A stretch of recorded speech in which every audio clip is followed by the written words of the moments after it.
Assalamualaikum warahmatullahi wabarakatuh. Salam budaya, rahayu, rahayu, rahayu untuk kita semua. Sahabat kajian budaya yang kami hormati, alhamdulillah pada kesempatan kali ini kita berjumpa lagi untuk membabar salah satu pusaka sepuh peninggalan leluhur Nusantara yang sangat istimewa kali ini. Kenapa saya bilang istimewa? Karena yang akan kita babar kali ini adalah salah satu pusaka masterpiece peninggalan dari pusaka Sedayu. Ya, pusaka Sedayu adalah pusaka yang sangat terkenal dan banyak diminati oleh para kolektor-kolektor pusaka Nusantara. Karena satu, kelangkaannya, yang kedua adalah garapan dari pusaka itu sendiri yang luar biasa istimewanya. Ya. Bagaimanakah pusaka Sedayu? Marilah kita bersama-sama membahas pusaka ini, bagaimana ciri-ciri dari pusaka Sedayu dan bagaimana filosofi yang ada di dalam pusaka Sedayu itu sendiri. Kita akan membabar dulu warangkanya. Untuk warangkanya ini kita lihat sepuh ya.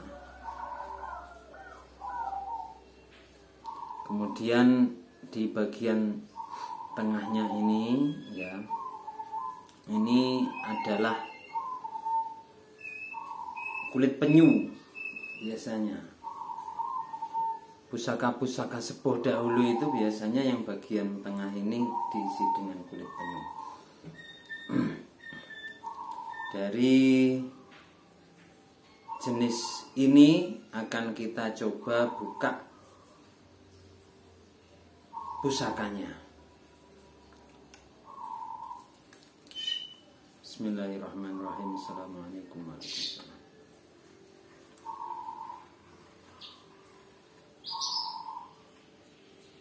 Ini adalah salah satu jenis pusaka sepuh Sedayu dengan jenis pusaka dapur Pulanggeni Luk 5. Jadi ini adalah jenis Pulanggeni Luk 5 dengan tangguh Sedayu.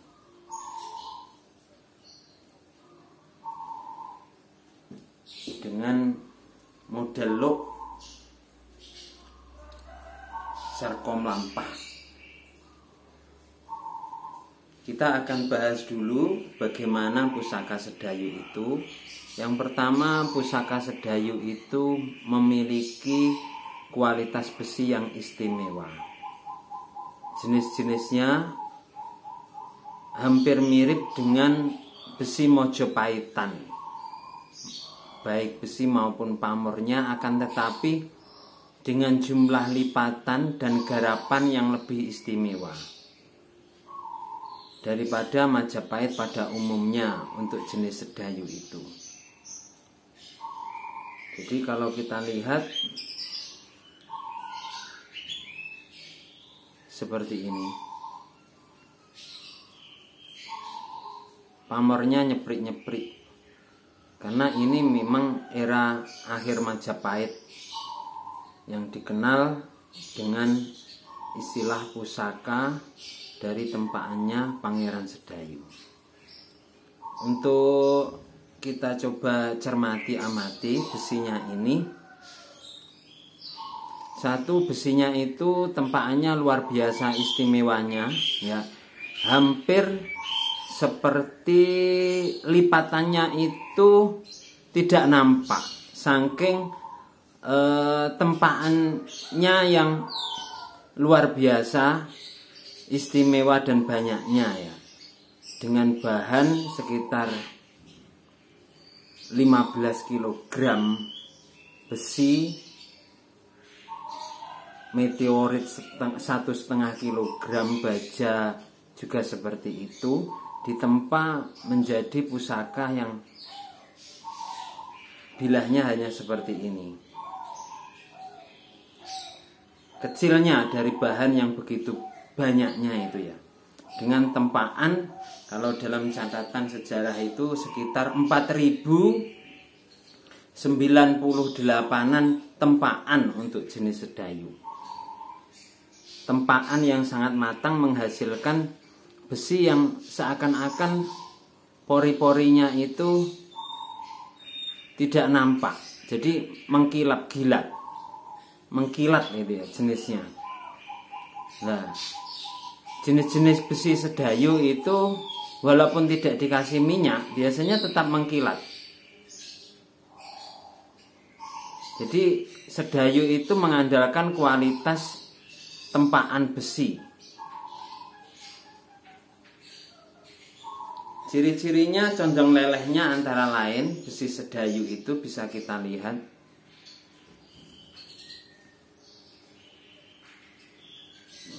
Condong lelehnya satu. Kemudian yang kedua sarpom lampahnya untuk looknya ini. Kemudian yang ketiga model gonjonya ini ya. Ini ciri-ciri dari jenis sedayu. Kemudian ciri-ciri berikutnya tempaannya yang begitu mantap, matang tempaan. Ini merupakan ciri-ciri dari jenis sedayu. Pusaka sedayu itu bagaimana dalam kisah sejarahnya? Jadi pusaka sedayu dalam kisah sejarahnya, pusaka sedayu itu diawali dari kisah Ki Sopo Madrangki ya, seorang empu muda yang kemudian mencoba melamar di Majapahit. Akan tetapi pada waktu itu Majapahit sedang kehilangan pusaka andalannya ya. Pusaka andalan Majapahit yaitu Kanjeng Kiai Sumelang Gandring itu sedang hilang. Karena pusaka andalan Majapahit sedang hilang, maka Ki Supo ini diberikan tugas oleh Majapahit untuk mencari pusaka yang hilang itu ya. Dicuri, entah siapa yang mencurinya. Maka dengan laku tirakat dan usaha sungguh-sungguh dari Ki Supo Madrangki ini, akhirnya beliau mendapatkan wangsit bahwa pusaka Sumelang Gandring itu ada di daerah timur. Maka akhirnya beliau melakukan perjalanan ke daerah timur. Yang pertama beliau menuju ke Madura, Sumenep. Di sana ada istilah kemudian dengan Empu Koso, Madura. Ada yang mengatakan beliau berguru kepada Empu Koso itu, ada yang mengatakan Ki Supo atau Empu Supo itu sendirilah yang merupakan Empu Koso Madura itu. Untuk kebenarannya ya silahkan kita menilai sejarah itu sendiri karena ada versi yang berbeda. Kemudian setelah tidak diketemukan di daerah Madura itu untuk pusaka Majapahit yang hilang tadi, akhirnya Ki Supo Madrangki ini melanjutkan perjalanan ke arah timur lagi, yaitu ke daerah Blambangan ya. Ketika melakukan ke daerah Blambangan, akhirnya ketemu dengan penguasa Blambangan, Adipati Menak Dadili Petak ya. Setelah ketemu di sana, melamar pekerjaan ke Blambangan sana untuk menjadi seorang empu. Diberikan tugas, kalau kamu mampu untuk membuat pusaka dengan dapur yang sama saya miliki, atau istilahnya mutrani ya, membuat duplikat pusaka yang persis dengan apa yang dimiliki oleh Blambangan pada waktu itu, maka akan diterima menjadi salah satu empunya Blambangan. Akhirnya menyanggupi, dan ketika dilihat pusaka yang akan diputrani itu adalah pusakanya Majapahit yang hilang, yaitu pusaka yang selama ini dicari oleh beliau ya. Setelah kemudian diserai pusaka tersebut, kemudian pusaka Sumelang Gandring ini diputrani. Mutrani itu yang diinginkan oleh Raja Blambangan hanya satu, yang satu asli, yang satu mutrani tadi ya. Sehingga harapannya apa di putrani ini? Ketika pusaka tersebut ya mau direbut lagi oleh Majapahit, karena Majapahit mengetahui posisi pusaka tersebut, maka nanti yang akan diserahkan adalah pusaka duplikatnya tadi. Kemudian pusaka yang asli tetap dibawa oleh penguasa Blambangan. Lah, dengan kecerdasan dari Empu Supo Madrangki ini, maka beliau ini membuat malah 3 pusaka ya. Satu yang asli, yang 2 ini pusaka duplikat tadi ya. Yang mutrani tidak hanya 1 tapi membuat 2 yang lain. Akhirnya yang 2 ini diserahkan ke Blambangan ya. Yang 1 yang asli ini dibawa oleh Supo Madrangki ke Majapahit. Bagaimanapun juga karena merasa berhutang budi, akhirnya Ki Supo Madrangki ini dinikahkan di Blambangan dengan adik putrinya penguasa Blambangan, dan akhirnya mendapatkan keturunan yang dinamakan dengan Joko Suro. Pada akhirnya Joko Suro itu nanti juga akan mencari ayahnya yang namanya Ki Supo Madrangki tadi ke Majapahit. Yang namanya Joko Suro itu tadi memiliki keris pusaka ketika melakukan perjalanan itu yang dinamakan Betok Joko Suro, yang di bagian peksi itu ada bolongannya. Rinenteng itu dijadikan sebagai bekal dalam perjalanan menuju Majapahit. Ini Ki Joko Suro, yang biasanya banyak diketemukan pusaka peninggalan Joko Suro berupa Sumbro Joko Suro pijetan rinenteng ini ya. Pada akhirnya Empu Supo Madrangki ini kembali ke Majapahit untuk menyerahkan pusaka Majapahit yang hilang tadi ya, Sumelang Gandring tadi, untuk diserahkan kepada Majapahit. Karena Majapahit merasa sangat bahagia, akhirnya Ki Supo Madrangki ini diberikan hadiah berupa yaitu putri raja dan juga tanah Kamardikan, yaitu daerah yang kita kenal dengan Sedayu ya. Itulah awal Ki Supo ini diberikan julukan Pangeran Sedayu, itu karena mendapatkan daerah Kamardikan Sedayu pada waktu itu. Nah, kemudian setelah menikah dengan putri ya, Raja Majapahit yang bernama Dewi Tatipan ini, ya, maka Ki Supo Mandragi ini memiliki garis keturunan putra yang bernama Joko Supo atau Ki Joko Anom, ya, dikenal dengan seperti itu. Nah, yang keturunan-keturunannya itu nanti akan menjadi seorang empu di daerah Demak dan berlanjut pada Mataram Senopaten. Ya.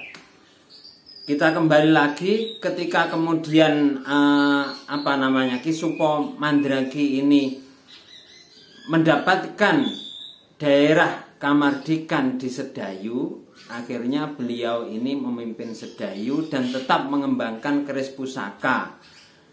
Karena beliau beranggapan bahwa Sedayu itu daerah kecil, mungkin seperti itu ya, yang dapat diandalkan itu ya pusaka dari pusaka-pusaka peninggalan Sedayu itu sendiri yang memiliki keistimewaan melebihi pusaka-pusaka yang lain dalam hal garapannya, ya, bahannya, garapannya, tempaannya, kualitasnya itu memang dianggap sangat istimewa dan dianggap masterpiece-nya pusaka Majapahit pada waktu itu untuk masalah garapannya. Maka pusaka yang dikembangkan oleh Ki Supo Mandragi atau dikenal dengan nama Pangeran Sedayu, inilah yang dinamakan dengan Pusaka Tangguh Sedayu. Pusaka Tangguh Sedayu memiliki kualitas yang sangat istimewa. Seperti ini. Jadi garapannya itu memang istimewa. Kalau kita coba nanting itu, melihat besinya itu memang luar biasa ya. Untuk jenis pusaka ini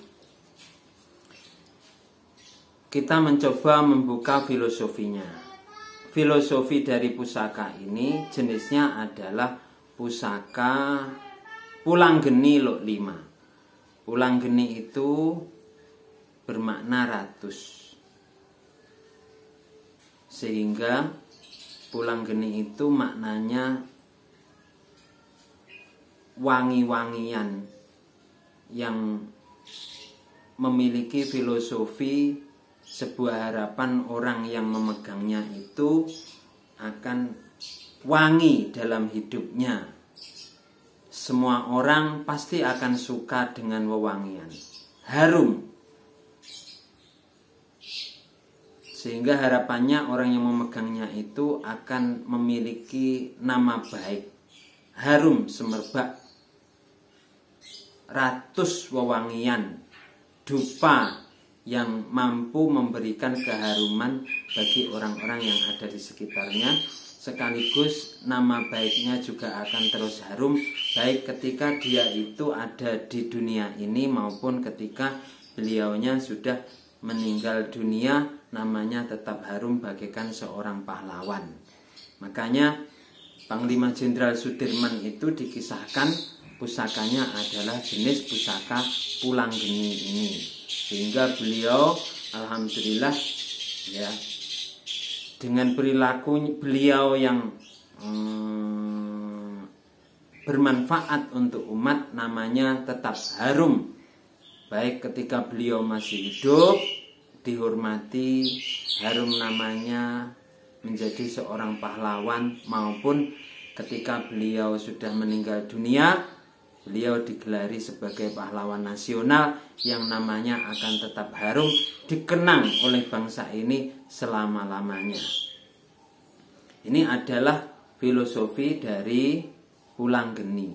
Sedangkan Lok 5 ini 1, 2, 3, 4, 5 ini biasanya dahulu itu keris-keris dengan luk 5 itu hanya boleh dimiliki oleh orang-orang yang memiliki kasta dalam hal kekuasaan. Jadi para pemimpin ya itu biasanya memegang pusaka luk 5. Sedangkan orang-orang biasa, rakyat jelata itu kalau dalam kisah sejarah dulu ya dilarang untuk memegang keris dengan yang jenis luk 5 ini.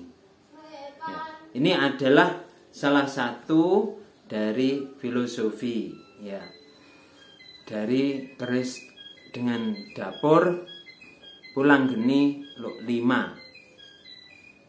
Filosofinya sangat istimewa dan juga kualitas pusakanya ini sangat istimewa. Inilah keris pulang geni, dapur pulang geni dengan tangguh sedayu. Demikian ulasan singkat kali ini.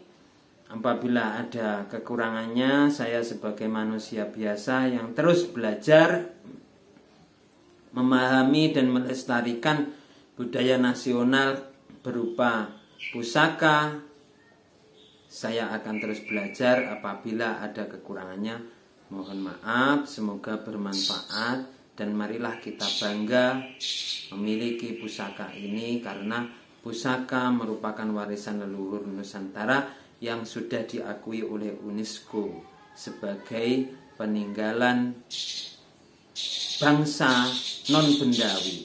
Kenapa dinamakan non-bendawi? Karena dalam pusaka ini mengandung makna filosofi yang ada di dalamnya. Bukan sekedar besi atau bukan sekedar senjata saja, akan tetapi ada makna yang tersembunyi di dalamnya, ada ruh di dalamnya, sehingga dinamakan sebagai benda peninggalan leluhur Nusantara yang diakui non-bendawi oleh UNESCO.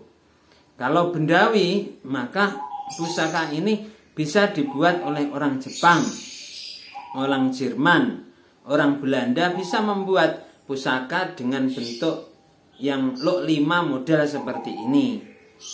Akan tetapi mereka orang-orang Jepang, Jerman, Belanda tidak mampu membuat makna-makna filosofis yang ada di dalamnya, karena itu hanya dimiliki oleh leluhur Nusantara saja.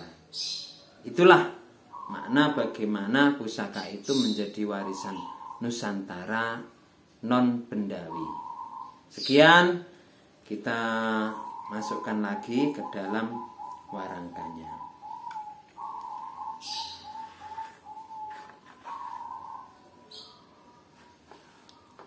Terima kasih telah mengikuti kajian budaya ini. Apabila ada kurangnya, mohon maaf. Salam kebajikan, rahayu untuk kita semua. Marilah kita jaga pusaka sebagai warisan leluhur Nusantara. Salam. Wassalamualaikum warahmatullahi wabarakatuh.